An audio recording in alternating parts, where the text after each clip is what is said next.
As mudanças nas formas de trabalho estão cada vez mais evidentes nos dias de hoje, e diferente do que o senso comum acredita, a responsável por isso não é só a tecnologia. Os gastos com impostos e os benefícios excessivos determinados aos funcionários levam as empresas a diminuírem os colaboradores com carteira assinada e buscarem alternativas mais econômicas. Esse é o tema do Diálogos de hoje. Estamos aqui no estúdio com José Antônio Cremasco, advogado especialista em direito trabalhista. Boa tarde, doutor. Obrigada pela presença. Eu que agradeço o convite. Que bom você estar aqui. Antes de começar a entrevista, vamos assistir a uma reportagem sobre a forma de contratação mais tradicional e antiga que existe, a CLT.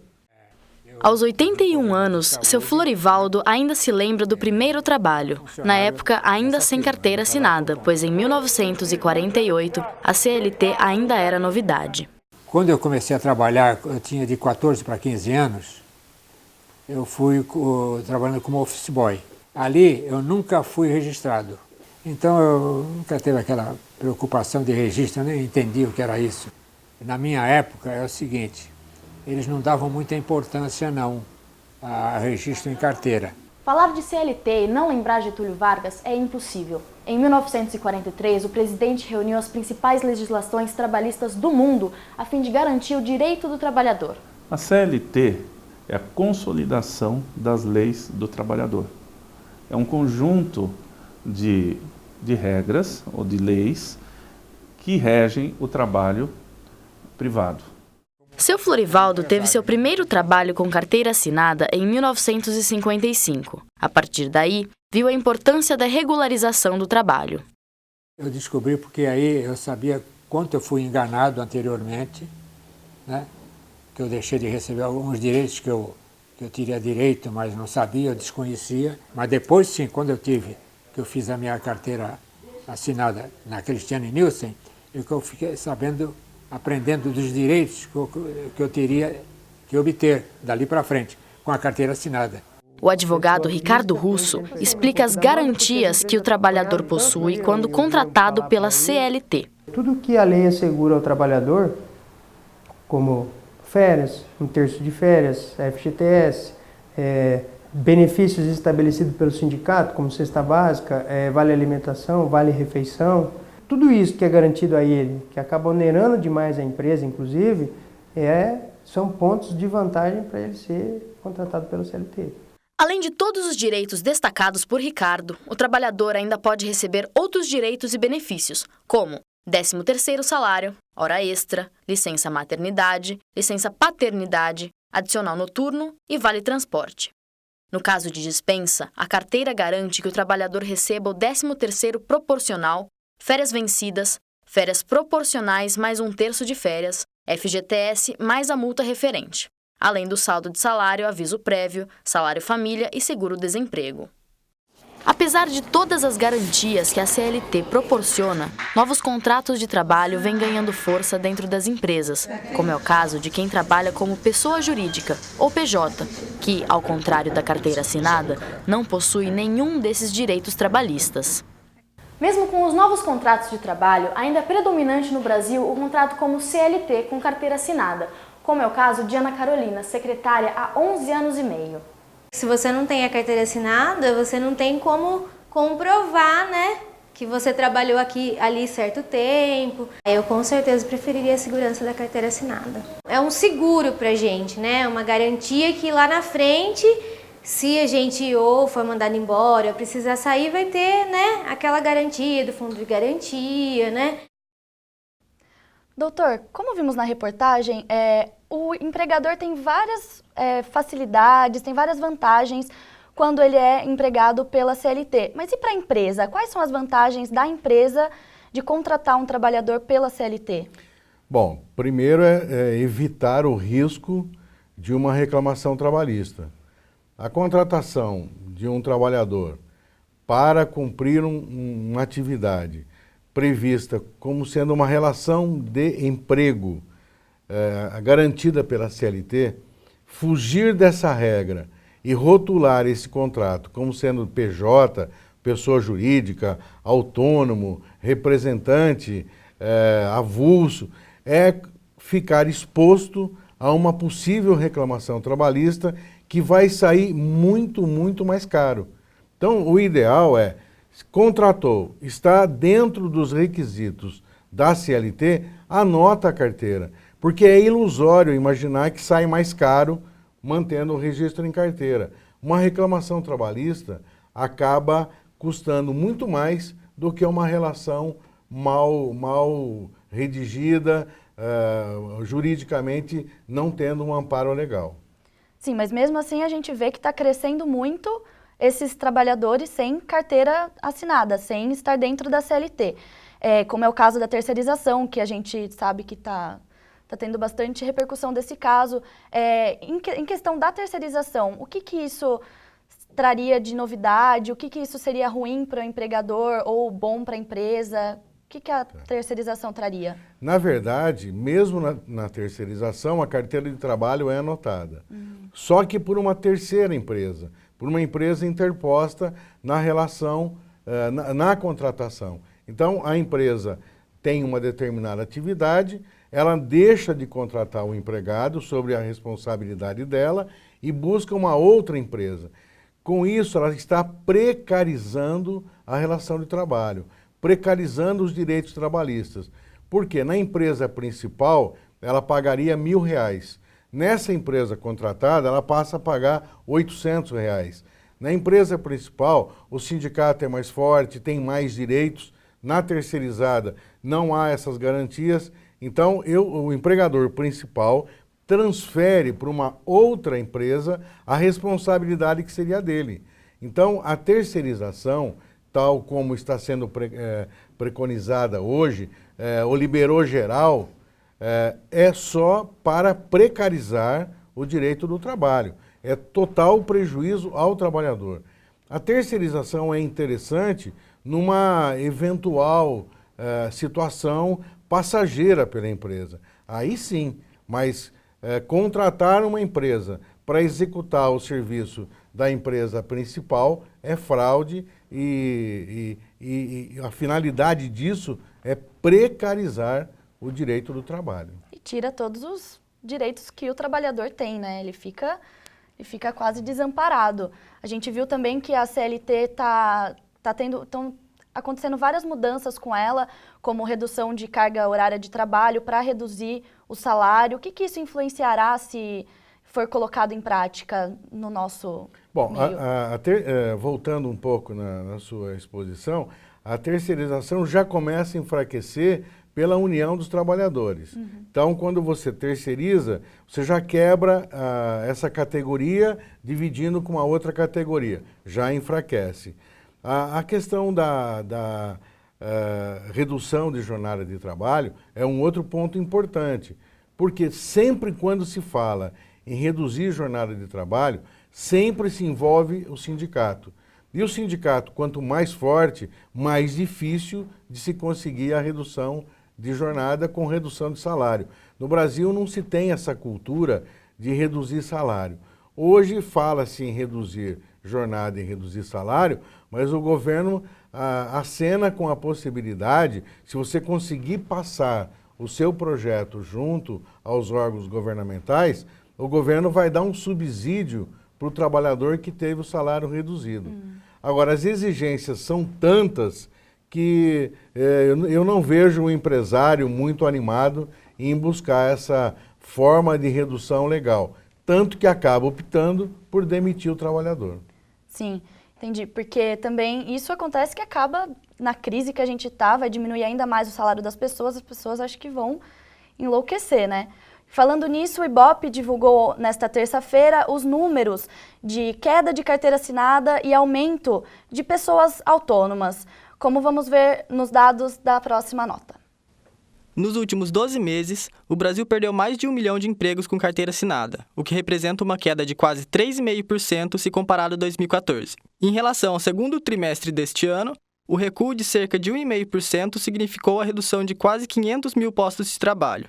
Parte das pessoas que perdem o emprego registrado tenta a sorte trabalhando por conta própria. No período de um ano, o aumento desse tipo de trabalho foi de 3,5%, equivalente a 760 mil novos trabalhadores informais. Doutora, que deve essa redução tão grande da carteira assinada, depois de tudo que a gente falou, mas é o quê? A crise, outras formas de trabalho, o que está envolvendo isso? São dois aspectos, né? Um, que é o propagado por todo mundo, é a questão da crise, que acaba sempre estourando no lado mais fraco da relação, que é o trabalhador. Quer dizer, pode aumentar o preço do produto, pode aumentar os juros, pode diminuir a venda, mas a solução está na demissão do trabalhador. Isso é um ponto inegável. Um outro ponto é esse meio descaso que o brasileiro tem com a questão da relação de trabalho. Eu estava assistindo a matéria daquele senhorzinho que começou a trabalhar 5 anos depois da CLT. Veja, ele tem 85 anos, a CLT é de 43 e até hoje tem trabalhador que não dá importância para o trabalho. Ele tem 17, 18 anos, ele acha que nunca ele vai precisar se aposentar. E é um engano, porque quando você tem 80 anos, 70 anos e a idade do povo brasileiro tem crescido, a média hoje já supera 75 anos, quando você precisar de ter a prova na Previdência, não tem. Então, eu vejo que a crise econômica não dá para discutir, ela existe, acaba acarretando a dispensa do trabalhador. Mas também o trabalho na informalidade sempre existiu, você vê desde quando ele tinha 15 anos de idade, já tinha o trabalho que era informal, embora fosse diante dos requisitos da CLT, mas não tinha anotação na carteira. Então também pesa muito essa opção pela informalidade, por interesse das duas partes. O empregado que não quer ter a carteira anotada e o empregador que adora não anotar a carteira para não ter mais custo. Que o Brasil está passando por uma crise, todos já sabem, e como foi comentado pelo Dr. Cremasco, tem também essa opção das pessoas não quererem carteira assinada, como veremos na próxima reportagem. Na contramão da CLT, os trabalhadores autônomos e as pessoas jurídicas estão longe dessa realidade de benefícios. Mas, segundo Adriano Pedro Bom, ainda assim são uma tendência em crescimento no mercado. A grande vantagem de se ter uma contratação que não pela CLT, do ponto de vista da empresa, é a redução de custos. É possível também com isso aumentar o número de ofertas de trabalho, uma vez que com uma menor oneração da folha de pagamento, as empresas conseguem contratar mais pessoas. Atualmente, no Brasil, há mais de 44 milhões de trabalhadores informais. Quase 22 milhões são autônomos e pouco mais de 22 são pessoas jurídicas. O trabalhador autônomo, como o próprio nome já declara, é aquele que tem independência para decidir quando e como prestará o seu serviço. É o que acontece nesse salão de beleza, onde não só a dona é autônoma, como também suas funcionárias. A proprietária do salão, Maria Inês, que trabalha na área desde os 13 anos, afirma que a flexibilidade de horários e a autonomia são vantagens que não troca. Porque eu sempre trabalhei por conta, a vida toda, né? Desde que eu comecei sozinha.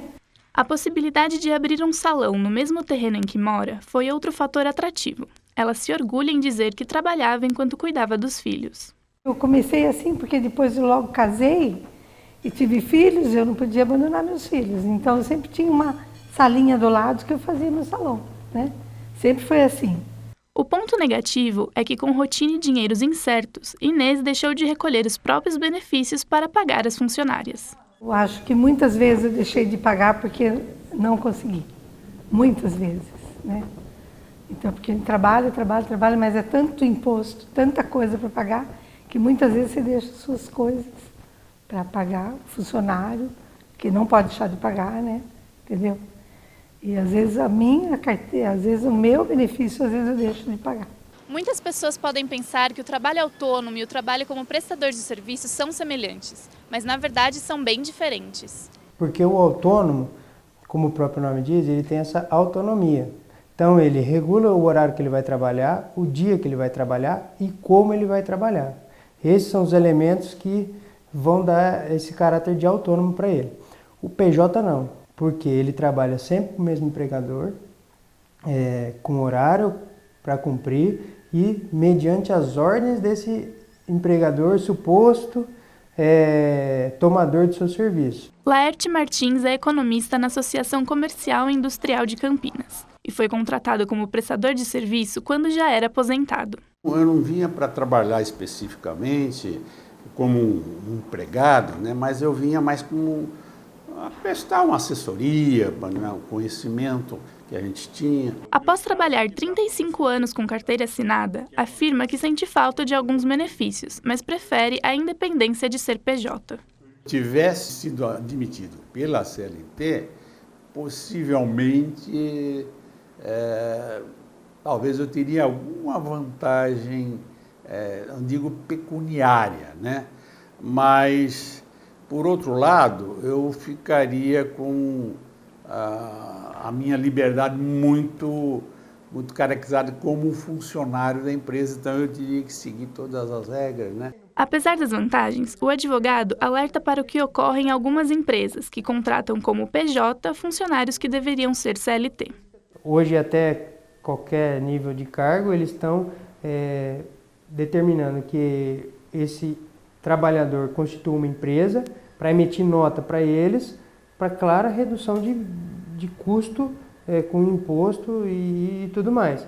Mas aí, esse PJ disfarçado, ele é um empregado disfarçado de PJ, porque ele tem que cumprir horário, ele tem que fazer o serviço dele de acordo com as determinações do empregador, que é a subordinação, ele tem a remuneração dele certa, ele só tem os direitos suprimidos.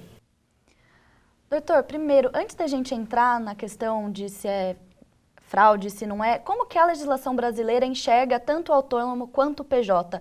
É legal para a legislação brasileira?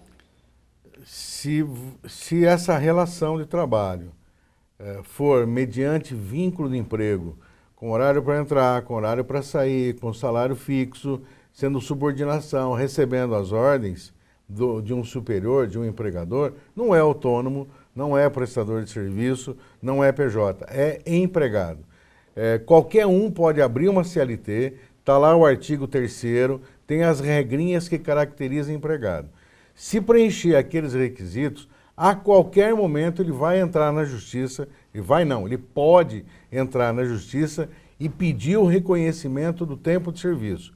Isso vai acarretar anotação na carteira, pagamento do INSS, o recolhimento do INSS, recolhimento do fundo de garantia, pagamento de férias e 13º, multa, juros, correção monetária. Isso acaba custando muito caro. Então, é um jogo de faz de conta. Eu contrato uma pessoa que, na verdade, é empregado e o empregado aceita aquela condição até que lhe for conveniente. O dia que não for mais, ele entra com o processo pedindo o vínculo de emprego. Mas as empresas não sabem sobre isso? Por que está crescendo tanto essa onda de contratar como PJ um empregado? Porque se você contrata 10 pessoas como PJs, você corre o risco de 8 não entrarem na justiça e 2 só entrarem. Está no lucro. Quando você exige que 100 empregados façam horas extras e não se paga a hora extra, corre-se o risco de 80 não pedirem as horas na justiça. Se 20 pedirem, está no lucro. Então, é um jogo de faz de conta, não há uma fiscalização rigorosa por conta disso. A Previdência perde, o governo perde, o trabalhador, que é a parte mais fraca da relação, perde.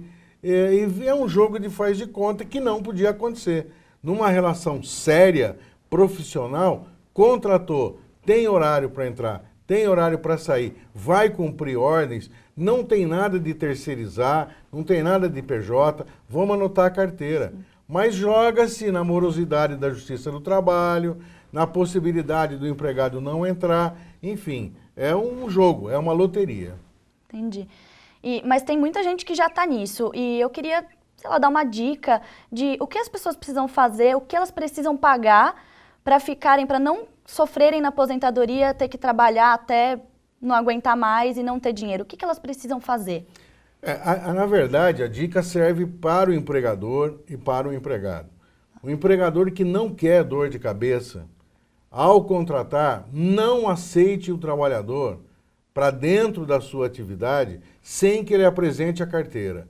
Imagine se um trabalhador sofre um acidente, uma lesão. Esse empresário vai correr o risco a vida inteira de ter que pagar uma indenização para esse trabalhador. Então, a dica para o empresário é: contratou nas condições de empregado, anota a carteira.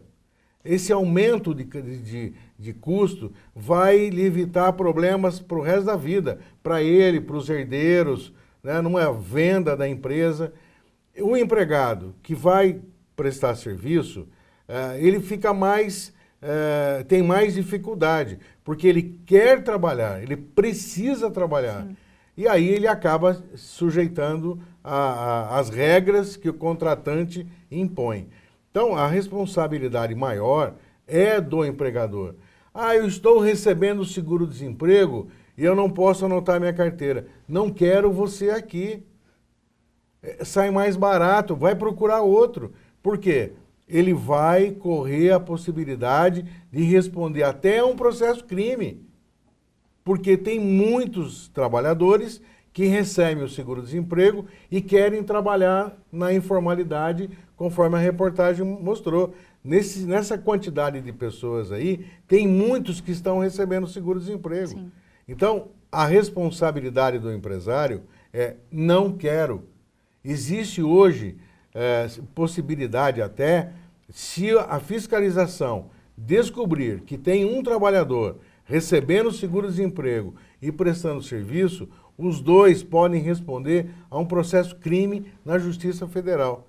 Então, eu acho que tem que profissionalizar a relação de trabalho, profissionalizar a relação de emprego. É uma relação de trabalho, uma coisa é você contratar um economista do porte que foi mostrado aqui da Associação Comercial e Industrial de Campinas. A outra coisa é você contratar um faxineiro, né? Uma pessoa que vai operar uma guilhotina, operar uma máquina, subir numa escada, fazer uma manutenção elétrica. Então, são situações que precisam ser observadas muito mais pelo empregador, porque o empregado, no desespero, acaba aceitando a regra do jogo que lhe é imposta. Obrigada. E as mudanças, elas não param por aí. A próxima reportagem é sobre uma nova tendência que também vai crescendo a cada dia: o trabalho em casa, mais conhecido como home office. A velha história de marcar ponto está perdendo espaço para a prática do home office, cada vez mais forte nas grandes cidades. Muitas empresas, como a de Ana Célia, deixam os funcionários ficarem em casa alguns dias da semana, mas não é para descansar. A minha empresa é no Rio de Janeiro. Então, fisicamente na empresa, eu vou a cada 2 meses e passo 3 dias. Com a ajuda da tecnologia cada vez mais avançada, os empregados são capazes de trabalhar no conforto da própria casa. Ana Célia Basler é revendedora de uma marca de produtos femininos na região sudeste e depende muito da internet. A gente trabalha tudo online. As franquias ficam ligadas online à empresa. Elas enviam seus pedidos online, o pedido é faturado, a empresa dá esse retorno. Se ela tem que fazer devolução, ela faz também online. Os tipos de trabalho que atualmente podem ser feitos a partir da própria casa são muito diversificados. E aí a questão da carga horária varia de caso para caso, como explica o advogado Ricardo Russo. Ele vai ter combinado com o empregador: você tem que entregar isso num X prazo. Como ele vai fazer isso? Ele vai fazer de noite, de dia, de tarde? Isso não importa. O que o empregador tem que ter cuidado é o controle do número de horas que esse empregado vai fazer de home office. Porque não é porque ele está em casa que ele não vai ter direito a hora extra, por exemplo. Outro exemplo de home office é o de Kaique Calvo, como vendedor de peças de bicicleta, que passou a trabalhar em casa quando surgiram problemas. Eu percebi que tinha muita dificuldade em conversar com o cliente. De vez em quando tinha cliente que não me atendia porque não estava na loja. Percebi que eu estava gastando muito dinheiro com pedágio, gasolina. Quilometragem do carro também aumentava muito e eu não conseguia fazer nada. Aí eu percebi que eu estava perdendo dinheiro. Hoje, Kaique marca suas reuniões por telefone e via internet, mas não deixa que as distrações da TV e das redes sociais prejudiquem seu trabalho. Quando você precisa mesmo aprender a coisa, quando você precisa mesmo fazer a coisa, você não vai deixar de mandar um e-mail para o seu chefe de um pedido de 40 mil. Porque você viu que tem 9 notificações novas no Facebook. Da sala até a cozinha são 5 passos. Essa é uma das vantagens do home office. Quem decide quando vai ser o intervalo é o próprio empregado, como é o caso de Kaique e da mãe dele, Ana Célia. Trabalhar em casa não significa não trabalhar. Significa, na minha opinião, trabalhar dobrado, porque você tem que ter a noção de que, mesmo não batendo um cartão, a empresa não espera que você tenha horas de trabalho, a empresa espera que você tenha resultado do trabalho. E para quem quer começar um negócio sem precisar se desligar totalmente do conforto da própria casa, Adriano dá algumas dicas para obter sucesso. Entender que está em um ambiente de trabalho. Então, até fisicamente é interessante organizar em sua casa um ambiente voltado para isso. Vista-se como se fosse trabalhar presencialmente. Parece que não, mas isso dá um estado de ânimo diferente. O profissionalismo é outro. A voz muda no momento de você fazer esse tipo de trabalho, né? O trabalho se adaptar à vida dele, não a vida dele se adaptar ao trabalho.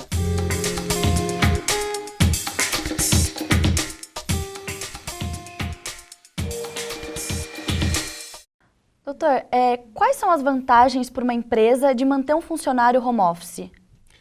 Bom, o importante de tudo isso que foi mostrado, tem uma dica que foi dito para você levantar como se fosse trabalhar. Sim. Existe uma preocupação com o teletrabalho. Nos Estados Unidos já existe um estudo sobre os efeitos da ausência da vida social no psicológico desse trabalhador. Então, quem trabalha nesse sistema tem que ficar atento a essas dicas, que realmente é muito importante, porque aumenta o número de doenças psiquiátricas. Uma outra situação é você ficar à disposição do empregador, na sua casa.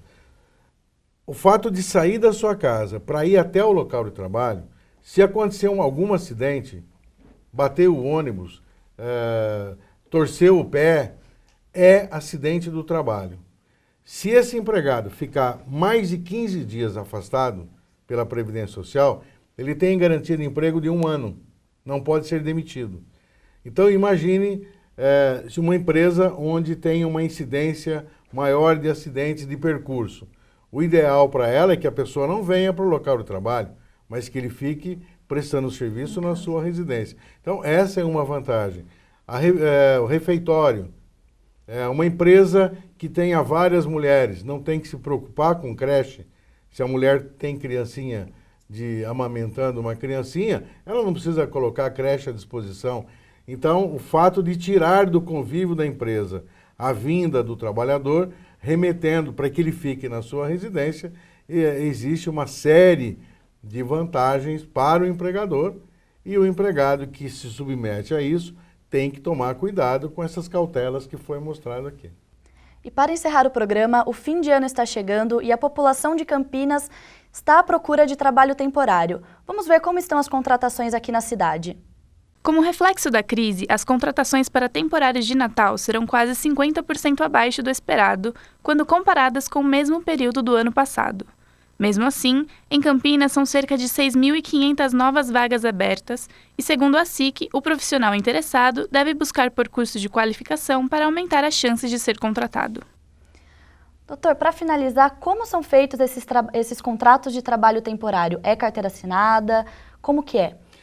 Esse contrato é válido, porque é uma situação transitória. Eu não preciso contratar mais 5 vendedores para minha loja, sabendo que a partir de 2 de janeiro eu vou ter o número de vendas reduzido. Então é legal, é uma contratação normal, tem um contrato de prestação de serviço, tem uma anotação na carteira e os direitos da lei são assegurados a esses trabalhadores, que sabem que vão começar num dia e terminar naquele determinado dia. Esse contrato de trabalho é o temporário e ele é legal e aceitável, principalmente nessas situações. Muito bom, muito obrigada pela presença, obrigada. Estamos terminando mais um Diálogos de hoje. Espero que tenham gostado e até o próximo.